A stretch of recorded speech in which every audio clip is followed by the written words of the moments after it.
इतिहास कभी अचानक नहीं बदलता, वो धीरे-धीरे करवट लेता है और कभी-कभी सिर्फ एक वाक़ये से दुनिया की दिशा बदल जाती है। फरवरी 2026 दुनिया पहले से ही तनाव में थी, यूक्रेन की जंग जारी थी, रूस पर प्रतिबंध थे और अमेरिका दबाव बना रहा था। तेल के टैंकर समुद्र में रास्ते बदल रहे थे और उसी समय वाशिंगटन से एक आवाज़ आई। I was not happy that India was buying oil, and he assured me today that they will not be buying oil from Russia. That's a big stop. India has agreed not to buy oil from Russia. बस इतना ही, कोई लंबा भाषण नहीं, कोई जटिल व्याख्या नहीं, एक सीधा दावा, लेकिन एक लाइन ने तीन देशों की राजनीति को एक धागे में बांध दिया। दिल्ली में सवाल उठे, मॉस्को में खामोशी छा गई और वाशिंगटन में इसे कूटनीतिक जीत की तरह पेश किया गया, लेकिन असली कहानी बयान के बाद शुरू हुई। भारत दुनिया का सबसे बड़ा तेल आयातक देश है। 85% ऊर्जा जरूरत आयात पर होती है। रूस प्रतिबंधों के बीच नया बाजार तराशता हुआ। अमेरिका रूस को आर्थिक रूप से अलग थलग करना चाहता है और इनके बीच तेल तेल और सिर्फ तेल, जो सिर्फ ईंधन नहीं है, यह अर्थव्यवस्था है, यह राजनीति है, यह शक्ति है। यूक्रेन युद्ध के बाद जब पश्चिम देशों ने रूस से दूरी बनाई, तब भारत ने एक अलग रास्ता चुना। भारत ने कहा, हम अपने राष्ट्रीय हित में खरीद करेंगे, रूस से सस्ता तेल दिया जाएगा। भारत ने खरीदा, धीरे धीरे रूस भारत का सबसे बड़ा सप्लायर बन गया। यह व्यापार था, लेकिन यह रणनीति भी थी। और अब अमेरिका कह रहा है, भारत ने खरीद बंद करने का वादा किया है। अगर यह सच है तो सिर्फ व्यापार नहीं, विदेश नीति का मोड़ है। अगर यह सच नहीं तो यह बयान क्यों?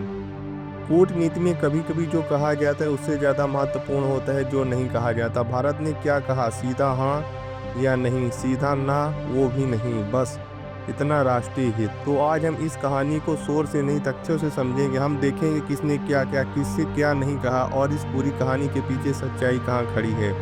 लेकिन यह सिर्फ तेल की कहानी नहीं है, यह कहानी है संतुलन की, रणनीति की और उस चुप्पी की जो कभी कभी सबसे जोर बोलती है। तो चलिए शुरुआत करते हैं उस बयान से जिसने यह तूफान खड़ा किया। There will be no oil. He's not buying his oil from Russia. It started. You can't do it immediately. It's a little bit of a process. They will not be buying oil from Russia. That's a big stop. यह बयान उस समय आया जब America और भारत के बीच नई trade deal की चर्चा चल रही थी। क्या यह संभव है उस डील को रणनीतिक जीत की तरह दिखाने के लिए इस बयान को प्रस्तुत किया गया हो? अंतर्राष्ट्रीय राजनीति में कभी कभी शब्द नीति से आगे निकल जाते हैं, लेकिन कहानी का असली मोड़ बयान के बाद आया, क्योंकि जब दुनिया भारत की तरफ देखने लगी तो भारत ने क्या कहा? भारत के विदेश मंत्रालय ने कहा, भारत अपनी ऊर्जा सुरक्षा को प्राथमिकता देता है, हम राष्ट्रीय हित के आधार पर निर्णय लेते हैं। यह बयान संतुलित था, सावधान था, लेकिन सीधा नहीं था। हाँ और नहीं में इसका जवाब नहीं था। अब यहाँ से कहानी और दिलचस्प हो जाती है। अगर कोई वादा नहीं हुआ तो सीधा खंडन क्यों नहीं? अगर वादा हुआ तो स्पष्ट घोषणा क्यों नहीं? क्या यह रणनीति चुप्पी है या बातचीत अभी जारी है? राजनीति के बयान भावनाओं से चलते हैं, लेकिन बाजार आंकड़ों से। तो आइए शोर से बाहर निकलकर सीधे डेटा की दुनिया में चलते हैं। रूस से तेल कितना और क्यों? यूक्रेन से पहले भारत रूस से बहुत कम तेल खरीदता, हिस्सेदारी लगभग 1 से 2%, लेकिन 2022 के बाद पश्चिम देशों ने रूस पर प्रतिबंध लगाए। रूसी तेल डिस्काउंट पर बिकने लगे और भारत ने एक आर्थिक निर्णय लिया। धीरे धीरे रूस भारत का सबसे बड़ा तेल सप्लायर बन गया और कई महीनों में 35 से 40% तक आयात रूस से होने लगा। मतलब हर तीसरा टैंकर रूसी होने लगा। अब असली सवाल, अगर भारत अचानक रूस से तेल खरीदना बंद कर दे तो क्या होगा? लागत बढ़ेगी, रूसी तेल सस्ता मिलता है। अगर वही मात्रा मिडिल ईस्ट या अमेरिका से खरीदनी पड़े तो प्रति बैरल लागत बढ़ती जाती है और लागत बढ़ती है तो पेट्रोल महंगा, डीजल महंगा, ट्रांसपोर्ट महंगा, महंगाई बढ़ने का खतरा हो जाता है। अगर भारत खरीद घटाता है तो रूस क्या करेगा? रूस के लिए भारत एक बड़ा ग्राहक बन चुका है। अगर भारत पीछे हटे तो रूस को नए खरीदार ढूंढने होंगे या डिस्काउंट और बढ़ाना होगा।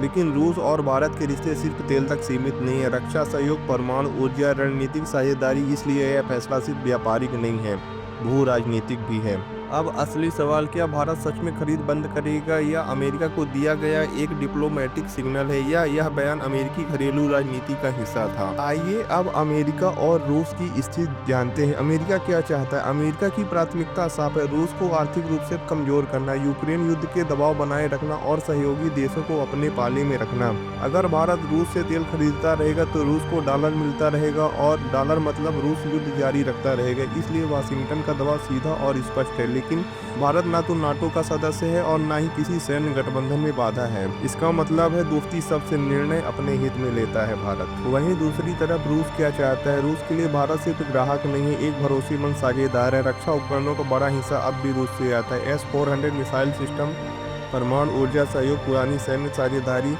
अगर भारत दूरी बनाता है तो यह सिर्फ तेल का नुकसान नहीं होगा, यह विश्वास का भी नुकसान होगा।